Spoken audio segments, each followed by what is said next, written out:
Hello and welcome students. Maths solution के इस online channel में आज मैं आपके लिए वीडियो लेकर आया हूँ फ्रैक्शन एंड डेसिमल्स की exercise 2.3। It means chapter number 2 exercise 2.3 के सारे क्वेश्चंस को एक ही वीडियो में।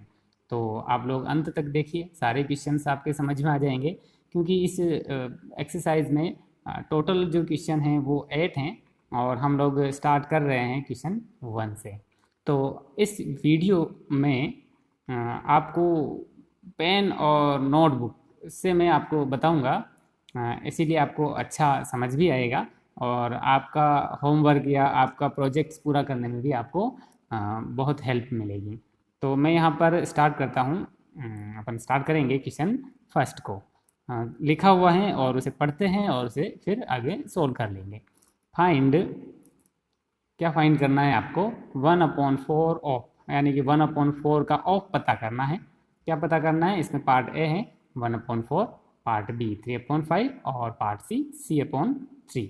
तो 4/3 से हम लोग पहले इसका पार्ट ए जो है वो कर लेते हैं। पार्ट ए इसका सोल्व करेंगे। तो 1/4, अगर मैं पूरा लिखूँ तो पार्ट ए में, क्योंकि 1/4 था तो 1/4 ऑफ 1/4। चूँकि हमने इंट्रोडक्शन वीडियो में देखा था कि ऑफ का मतलब यहाँ पर क्या होता है। ऑफ एक एज ऑपरेटर है और इस ऑपरेटर को हम लोग मल्टीप्लाई में कन्वर्ट करते हैं। तो अगर आपने वो वाला वीडियो नहीं देखा है तो आप लोग देख सकते हैं इजीली मेरे चैनल को सर्च करके। 1/4 मल्टीप्लाई हो जाएगा 1/4 से, और इस तरह से मल्टीप्लिकेशन भी हो जाएगा। कितना होगा? 1/16। It's your answer. ठीक है, ठीक ऐसे ही पार्ट बी को हम लोग करेंगे। तो चेक करिए, हमारे पास क्या है? 1/4 ऑफ क्या है? बी 3/5। तो हम लोग यहाँ पर लिख लेते हैं 3/5। देन नेक्स्ट करेंगे 1/4 मल्टीप्लाई 3/5। 3/5 और 1/4 दोनों का मल्टीप्लाई हुआ तो 3/4 5 जा 20। Then your second answer. और इसी का पार्ट सी भी होगा। तो क्या होगा? 1/4 ऑफ क्या है? Part C 4/3। तो हम लोग लिखेंगे यहाँ पर 4/3। देन इनको मल्टीप्लाई कर लेंगे तो 1/4 मल्टीप्लाई 4/3। तो आगे देख चेक करेंगे तो क्या होगा? 4 से 4 यहाँ पर सिंपल हो जाता है, यानी कि 4 बन जा 4 और 4 बन जा 4, कट हो जाते हैं। और कट करना क्योंकि आपने क्लास 6 में सीखा है तो आपको आता है। और इस तरह से हम इसका आंसर क्या लिखेंगे? 1/3, बिकॉज 1 से 1 मल्टीप्लाई हुआ 1 और 1 से 3 मल्टीप्लाई हुआ 3। तो इस तरह से बहुत ही इजी और आपके मार्किंग को बढ़ाने वाली जो चैप्टर हैं ये हैं, इजी हैं।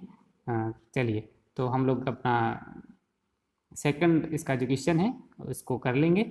सेकंड क्वेश्चन करने में भी तरीका वही है और थोड़ा नंबर्स चेंज हो गए हैं, तो हम लोग फटाफट से कर लेते हैं। इसका पार्ट है ना, 1/7 of 2/9 then is equal to 1/7 multiply 2/9 then 2 multiply 63। Part first answer is your.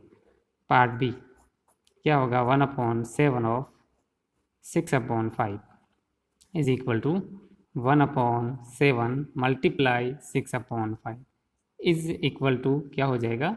6/35। And इसी तरह से पार्ट सी को हम लोग करें तो क्या हो जाएगा? 1/7 ऑफ 3/10 इज इक्वल टू कितना हो जाएगा? 1/7 मल्टीप्लाई 3/10। तो इस तरह से आपका जो आंसर है वो 3/7 भी हो जाएगा। तो इस तरह से क्वेश्चन फर्स्ट कंप्लीट होता है और अब हम सॉल्व करेंगे क्वेश्चन नंबर 2।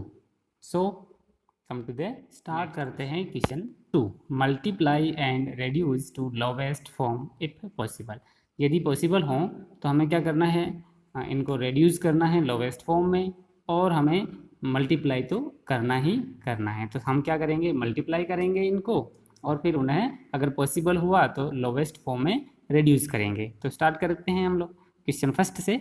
इसका जो फर्स्ट क्वेश्चन है 2/3 मल्टीप्लाई 2 होल नंबर 2/3। तो मैं 2/3 को तो एज इट इज़ लिखूँ, फिर इसको मल्टीप्लाई करूँ, क्योंकि ये मिक्स्ड फ्रैक्शन है तो इसे थोड़ा कन्वर्ट कर लेते हैं। 3 को 2 से मल्टीप्लाई किया 6 में 2 ऐड किया 8/3 और 8/3 हुआ तो फिर मैं इनको मल्टीप्लाई कर देता हूँ 16/9 और फिर से इनको अगर हम लोग कन्वर्ट करना चाहें मिक्स्ड फ्रैक्शन में तो कर सकते हैं। 9 1 जा 9 and remaining is 7/9 it's your answer. Okay, हम लोग क्वेश्चन सेकंड को कर लेते हैं। देखो कैसे करना है। यहाँ पर आप लोग देखोगे तो मल्टीप्लाई करें क्वेश्चन नंबर सेकंड में, उससे पहले देखिए ये 2/7 मल्टीप्लाई 7/9 देन 7 और 7 जो हैं ये रिड्यूस हो जाते हैं, इट मीन्स सिंपल हो जाते हैं और ये कट कर लेंगे हम लोग। 7 से 7 कट हो जाता है, एक डिनोमिनेटर और एक डिनोमिनेटर सेम हो तो वो कट हो जाते हैं, बाकी हम लोग टेबल से कट करते हैं, रिड्यूसिंग करते हैं। तो यहाँ पर जो बचा है 1 और यहाँ पर भी 1 है। हम क्या करेंगे 2 को 1 से मल्टीप्लाई करेंगे, 2 1 जा 2 एंड 1 9। ओके, तो very simple, it's your answer. Come to the next part 3/8 multiply 6/4। तो यहाँ पर अगर आप लोग देखो तो कुछ कट हो रहा है तो कट कर लें, नहीं तो मल्टीप्लाई कर लें। 6 और 4 कट हो जाते हैं और वो किस टेबल से होते हैं, 2 की टेबल से। 2 3 जा 6 और 2 2 जा 4। अब हम लोग कट करना चाहें तो ऊपर 3 और 3 की टेबल से कुछ भी कट नहीं होता है, और तो हम अब इनको मल्टीप्लाई कर लेंगे, यानी कि 3 को 3 से मल्टीप्लाई करेंगे 9 और 8 को 2 से मल्टीप्लाई करेंगे 8 2 जा 16। That's your answer. Question 4 9/5 multiply 3/5।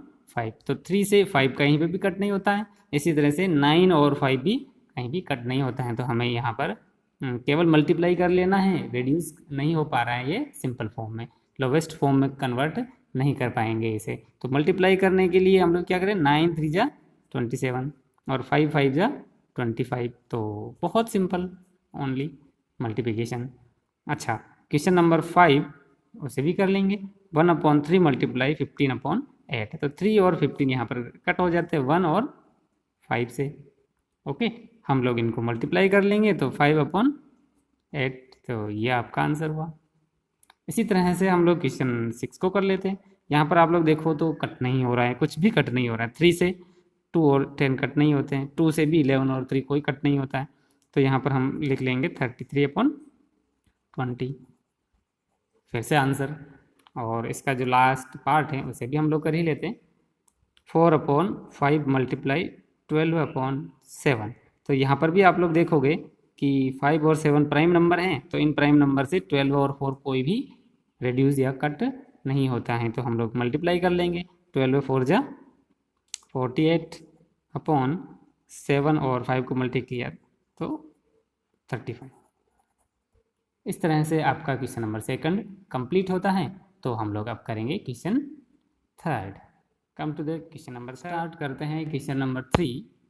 Multiply the following fraction. तो इन फ्रैक्शन को हमें मल्टीप्लाई करना है और ठीक क्वेश्चन नंबर 2 की तरह हम लोग इन्हें सिंपलेस्ट फॉर्म में या लोवेस्ट फॉर्म में कन्वर्ट कर लेंगे। तो यहाँ पर क्वेश्चन नंबर फर्स्ट से स्टार्ट करते हैं। क्वेश्चन फर्स्ट लिखा है 2/5 multiply 5 whole number 1/4।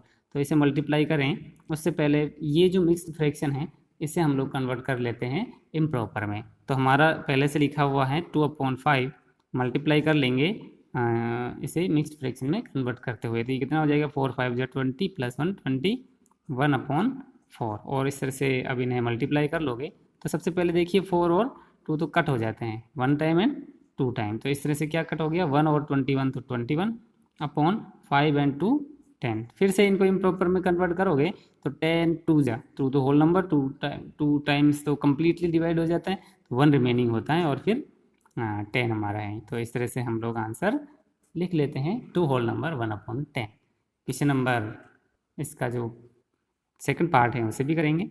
6 whole number 2/5। It means 5 को 6 से मल्टीप्लाई किया 32/5 मल्टीप्लाई 7/9। फिर से मल्टीप्लाई कर लो, कट कुछ हो नहीं रहा है, अगर आप लोग देखोगे ध्यान से तो नहीं हो रहा है कट। तो हम लोग मल्टीप्लाई कर लेंगे 14 7 3 जा 20 1 एंड 22/5 4 जा 95। 5 9 जा 55। और इस तरह से इसे आप लोग सोल्व कर सकते हो। और अगर इसे कन्वर्ट करना चाहूँ तो भी आप लोग इम्प्रॉपर फ्रैक्शन में कन्वर्ट कर सकते हो, तो आप लोग इजीली कर पाओगे। 45 से आप लोग डिवाइड कर लेना। हम लोग यहाँ पार्ट 3 को कर लेते हैं। पार्ट 3/2, तो इसे तो एज इट इज़ लिखना पड़ेगा। और मेरे पास 5 होल नंबर 1/3 है, तो इसे कन्वर्ट कर लूँ। ये कितना आएगा 16/3। और फिर 16 और ये जो 2 है वो कट हो जाता है, 3 और 3 भी कट हो जाता है। 1 टाइम, ये 1 टाइम एंड ये 2 8 time, and then your answer is 8। तो इस तरह से बहुत ही सिंपल तरीके से आपको आंसर मिल गया। क्वेश्चन नंबर इसका पार्ट 4 देखिए। 5/6 को मैं एज इट इज़ लिख देता हूँ, फिर मल्टीप्लाई करूँगा 2 होल नंबर 3/7। तो 2 4 जा 14 प्लस 3 17। ओहो, 17 number is prime number again 7। तो अब आप लोग कन्वर्ट करोगे, यानी कि इसको सिंपल करोगे तो किसी से कट नहीं हो रहा है, तो हमें यहाँ पर सीधा सा मल्टीप्लाई करना होगा। 17 × 5 तो 85 एंड 42। तो इस तरह से बहुत ही इजीली आंसर आपको मिल जाता है। इससे अगर आप कन्वर्ट करो मिक्स्ड में तो भी कर सकते हो। 42 and 42 2 times 84, 2 times 1 remaining upon 42। तो इस तरह से भी आप आंसर अपना लिख सकते हो। हम लोग क्वेश्चन इसका 4th हो गया है, तो 5th करते हैं। 3 होल नंबर 2/5, अगेन हम लोग कन्वर्ट करेंगे। 15 17 17/5 17/5 सॉरी। तो मल्टीप्लाई करेंगे 4/7 से। तो यहाँ पर भी आप लोग देखोगे कि 17/5 भी कट नहीं हो रहा है, 4/7 भी कट नहीं हो रहा है। तो हम लोग क्या करें, इनको मल्टीप्लाई करें 68/35। ओके, इस तरह से कन्वर्ट हो जाता है। क्वेश्चन इसका 6 करेंगे। 2 whole number 3/5, it means 10 10 30। 13/5 multiply 3/1 1 लिखूंगा डिनोमिनेटर, ताकि आपको अच्छा रहे। एक फ्रैक्शन हो, फ्रैक्शन से फ्रैक्शन का मल्टीप्लाई हो जाएगा और आपको कोई एरर होने के चांस नहीं रहेंगे। तो ये कितना हो जाएगा 39/5 आंसर। अगर इसे और आगे कन्वर्ट करो तो आपका सेकंड आंसर मिल जाएगा 7 टाइम 7 5 जा 35 and 4 remaining 4/5 is again your answer. आगे आप लोग इसका लास्ट पार्ट करेंगे। 3 होल नंबर 4/7, तो ये कितना हो जाएगा 25/7। 7 3 जा 21 एंड 4 इज 25/7 मल्टीप्लाई 3/5। तो यहाँ पर देखोगे तो आप लोग देखोगे ये दोनों कट हो जाते हैं 1 टाइम एंड 5 टाइम। तो आपका क्या हो जाएगा 5 × 3 15 एंड 7 × 1 इट मीन्स 7। फिर से अगर इनको कन्वर्ट करो इम्प्रॉपर में, मिक्स्ड में कन्वर्ट कर लेते हैं, तो कितना हो जाए 7 2 जा 14, 1 remaining and 7। That's your answer and complete question number 3। हम लोग चलते हैं पार्ट इसका। तो स्टूडेंट्स स्टार्ट करते हैं हम लोग क्वेश्चन नंबर 4 को। और जैसा कि क्वेश्चन नंबर 4 है विच इज़ ग्रेटर। यहाँ पर आपको 2 तरह के फ्रैक्शन दिए गए होंगे और उन दोनों फ्रैक्शन में ये पता करना होगा कि कौन बड़ा है, यानी कि ग्रेटर कौन सा है। तो पर यहाँ पर ऑफ ऑपरेटर का यूज़ भी इसने किया है। तो ऑफ को हम लोग पहले सिंप्लीफाई करेंगे। जैसा कि आप लोग जानते हो ऑफ इट मीन्स आपको मल्टीप्लाई करना। तो यहाँ पर मैं लिखूँगा 2/7 मल्टीप्लाई 3/4। और मैं ऐसे कैसे रहने दे दूँ इसमें, और 3/5 मल्टीप्लाई 5/8। इन दोनों में से इनको सोल्व करने के बाद हमें ये पता करना पड़ेगा कि कौन ग्रेटर है। तो हम लोग पता करते हैं। देखना, हम लोग यहाँ देखेंगे कि यहाँ कुछ लोएस्ट फॉर्म में कन्वर्ट हो जाता है क्या। तो देखेंगे 2 और 4 लोएस्ट फॉर्म में कन्वर्ट हो जाते हैं। तो मैं 2 1 जा 2 और 2 2 जा 4, तो इस तरह से 2 कट हो जाते हैं और हमारे पास बचता है 7 और 2 एंड 3। तो वह मैं 1 और 3 को मल्टीप्लाई करूँगा 3, मैं डिनोमिनेटर 7 और 2 को मल्टीप्लाई करूँगा 14। एक तो ये मिला मुझे, और मुझे सेकंड मिलेगा। देखो मैं 5 1 जा 5, दोनों तरफ 5 5 से कट हो जाता है और इस तरह से आपको मिलता है 3 और 8। तो मैं यहाँ लिख दूँगा 3/8।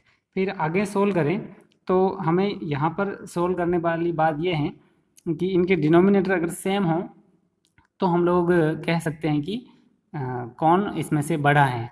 लेकिन यहाँ पर डिनोमिनेटर तो अलग अलग हैं और न्यूमरेटर सेम है, तो न्यूमरेटर को देखकर भी आप लोग पता कर सकते हो कि कौन बड़ा है। जो अगर आप लोग देखोगे कि न्यूमरेटर सेम है तो डिनोमिनेटर जो बड़ा होता है वो छोटा और जो छोटा होता है वो बड़ा। प्रीवियस क्लास में आपने इस तरह का पढ़ा है, बट हम लोग उसको बाद में देखेंगे कभी। आज हम लोग क्या करें, इनको क्रॉस मल्टीप्लाई करके देख लेते हैं कि कौन इसमें से बड़ा है। तो मैं 3 का मल्टीप्लिकेशन करूँ 8 से तो मुझे मिलता है 24, और मैं इस 3 का मल्टीप्लाई करूँ 14 से, तो इस तरह से क्रॉस मल्टीप्लिकेशन के थ्रू भी हम लोग चेक कर सकते हैं कि 3 और 14 होता है 42। तो यहाँ पर दोनों तरफ से आपको देखने से पता चल जाता है कि कौन सा नंबर बड़ा है। तो मुझे 42 बड़ा नंबर मिला, इट मीन्स 3/8 बड़ा है, इट मीन्स 3/5 और 5/8 जो हमारा दिया गया है ऑपरेटर वो बड़ा है। तो हम लोग इसको लिख लेते हैं, यानी कि इनके डिनोमिनेटर में भी मैं इन दोनों का मल्टीप्लाई करके लिख दूंगा 14/8। तो इस तरह से मैं लिख दूँ 24 अपॉन इनको मल्टीप्लाई किया तो 112 है, और ये हुआ 42/112 है, और इसमें से जो बड़ा है वो कौन है 42/112 है। 2/7 of 3/4 is less than 3/5 of 5/8। It means greater कौन सा है, ये वाला जो पार्ट है ये इसका ग्रेटर पार्ट है। It's clear. Come to the next topic. इसी क्वेश्चन का सेकंड पार्ट जो कि आपके सामने है उसे हमें सोल्व करना है और ये बताना है कि कौन सा पार्ट इसका ग्रेटर है। तो हम लोग उसी तरह से सोल्व करेंगे। मैं यहाँ पर सोल्व करता हूँ 1/2 ऑफ इट मीन्स मल्टीप्लाई 6/7 और 2/3 as it is of it means multiply 3/7। अब हम लोग क्या करेंगे, अगर कुछ कट हो रहा हो सिंप्लीफाई हो रहा हो तो सिंप्लीफाई कर लेते हैं। इस वाले पार्ट में 2 और 3 जो है रिड्यूस हो जाते हैं 1 टाइम और 3 टाइम। इट मीन्स 3/7 यहाँ से रिमेनिंग होता है, और इसमें 3 और 3 कट हो जाते हैं। इट मीन्स 2/7 हमारे पास रिमेनिंग पार्ट है।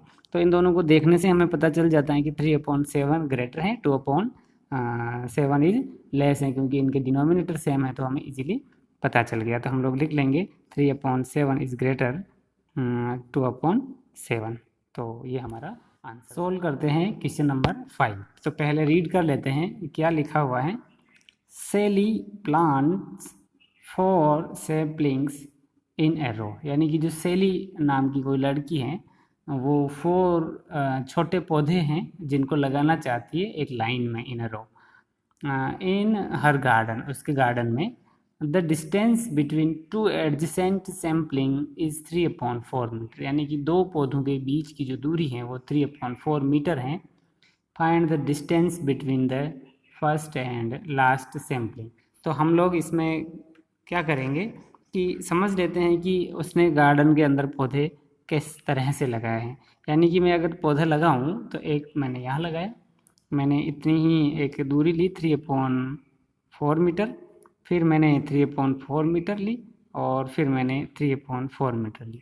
यानी कि इस तरह से मैं अगर 4 पौधे लगाऊं और हर एक पौधे की जो डिस्टेंस है वो 3/4 मीटर है, तो मुझे इस डिस्टेंस को फर्स्ट और लास्ट सैम्पलिंग के बीच की पता करने के लिए 3/4 को 3 से मल्टीप्लाई करना पड़ेगा, क्योंकि ये 1 टाइम 2 टाइम एंड 3 टाइम्स है। तो मैं 3 से मल्टीप्लाई कर दूँ और देन हमारा आंसर हमें मिल जाएगा। तो हम लोग क्या करते हैं कि distance between first and the last sampling is 3 × 3/4। अब यहाँ पर आपको ध्यान देने वाली बात है कि आप क्वेश्चन को पढ़ते ही 4 से मल्टीप्लाई करोगे तो आपका आंसर गलत हो जाएगा, क्योंकि आपको समझना होगा कि आपको पहले से चौथे तक जाना है, फर्स्ट टू फोर्थ जाना है, इसीलिए आपको कितनी डिस्टेंस कवर करनी पड़ेगी। यानी कि 3/4 मीटर डिस्टेंस आपको ओनली 3 टाइम्स कवर करनी है, आपको 4 टाइम नहीं करना है। तो इस तरह से मल्टीप्लाई करेंगे तो आपको आंसर मिलेगा 9/4, और 9/4 को थोड़ा हम लोग मिक्स्ड फ्रैक्शन में लिखें तो आपको मिलेगा 9 2 × 8 और 1 रिमेनिंग एंड 4, यानी कि 2 होल नंबर 1/4 मीटर। तो it's your answer, very easy and very simple.